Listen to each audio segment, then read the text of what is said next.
So I want to tell this story because it's the first. This is how I got into professional wrestling, and okay, no preface, but so when I was 18 years old, I did want to do stand up, and I tried to do stand up, and I called the Comedy Underground.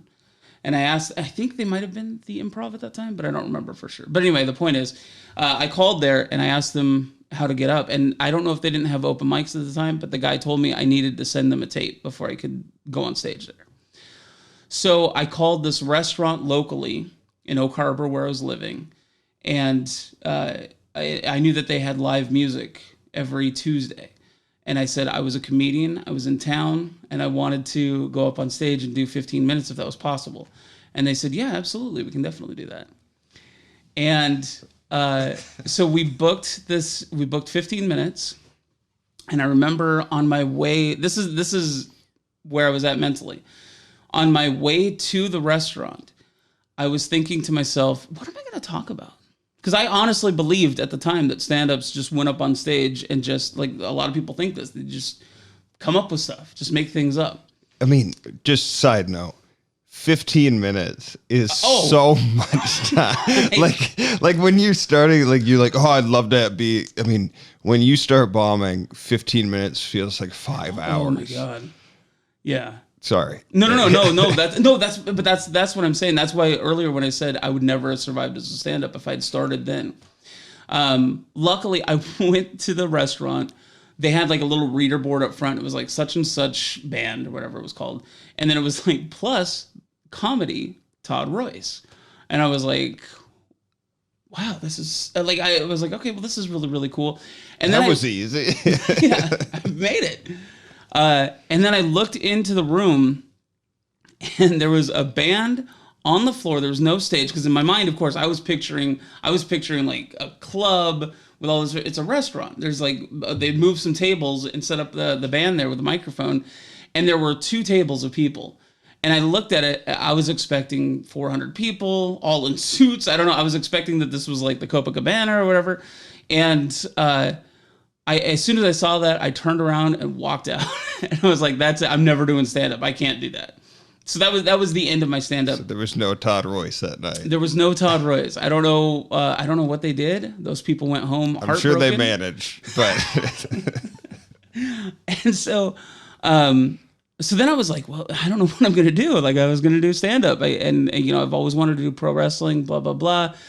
Found out about 2 years later that this wrestling promotion called ECCW. I don't know if you've ever heard of the promotion ECW out of Philadelphia. Mm-hmm. Yeah. So they were Extreme Championship Wrestling. That was like Sting and oh, you young silly bastard. Sting was WCW. That's right. Okay. Yeah. ECW was more like nails and like nails? I thought like a bed of nails and shit. Yeah. It was more extreme. There was a wrestler in the early 90s in WWF called Nails, and I was like, did you think Nails was an ECW? I don't know. Okay, let's start from the beginning with wrestling. In 1905, George Hackenschmidt. There was a promotion in Philadelphia called ECW, Extreme Championship Wrestling. There were some people in British Columbia that started a promotion called Extremely Canadian Championship Wrestling. It was originally started out as like a joke version of ECW, but then they started to catch on as wrestling got bigger in the late 90s, and they became Extreme Canadian Championship Wrestling. Anyway, they started coming down into Washington. They did a show in Mount Vernon, and I went to that show.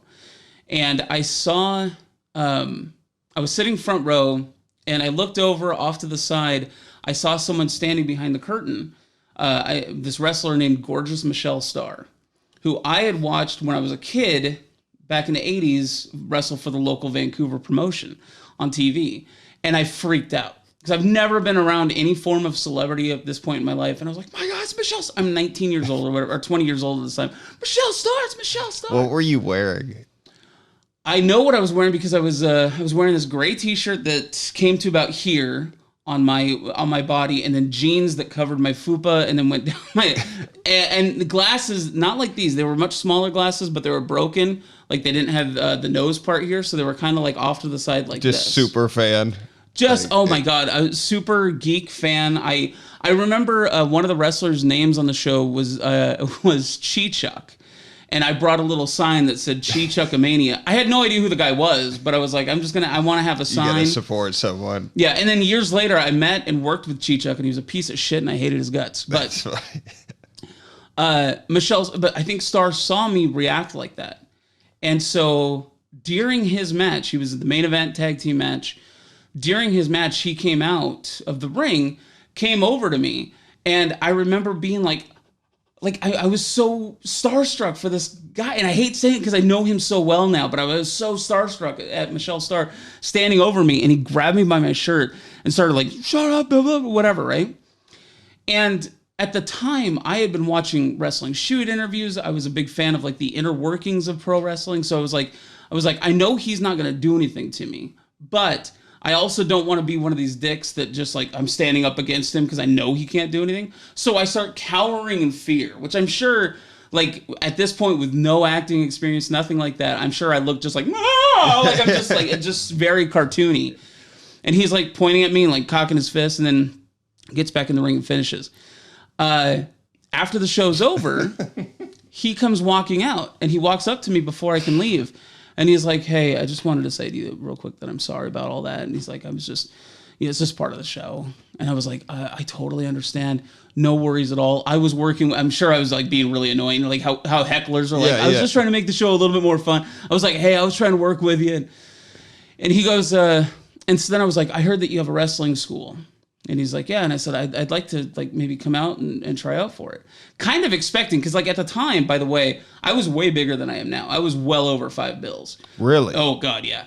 And so I was totally expecting what he should have done, which was you should hit the gym a little bit because you're already sweating and all you did was stand up kind of thing. Mm-hmm. But he handed me all the paperwork and he's like, here's how much it costs, blah, blah, blah. So eventually I went there. I went to the training center. Got in, started wrestling. We were training in a boxing gym or a boxing ring, which was a lot stiffer than a wrestling ring. Got into wrestling, finally got on the road, all that sort of stuff. Later, Star told me the true story of what had happened. Washington State is heavily watched over by the Washington State Athletic Commission for pro wrestling for some reason. I don't know why. There's an athletic commission. I had to get a physical every year before I could wrestle in Washington State. Star, after he grabbed me by the shirt, he walked to the back. Now, keep in mind, at this time, like I said, I'm 500 pounds. I have really long hair. I had glasses. I had no facial hair at all because I couldn't grow a beard to save my life.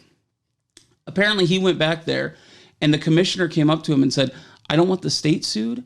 I don't want you to get sued. So you need to go out there when this show's over and apologize to that fat woman on the front row. And the look of glee in Star's eyes as he told me that, and has told me it over and over again. Every time we're around somebody, he's like, hey, tell him about the time, you know. I just fell out. Go apologize to that fat. So he came out there, and when he got in my face, and then I started talking about wrestling, I think he was about to be like, you know, like, yeah, we have women wrestlers too, which would have just like destroyed me at the time. You know, now I could be a girl. I mean, he's Michelle Starr. He would wear lipstick and like a star on his eye and all that sort of stuff. So, but yeah, that's how I got involved in pro wrestling. Is I was misgendered by the Washington State Athletic Commission. That is amazing.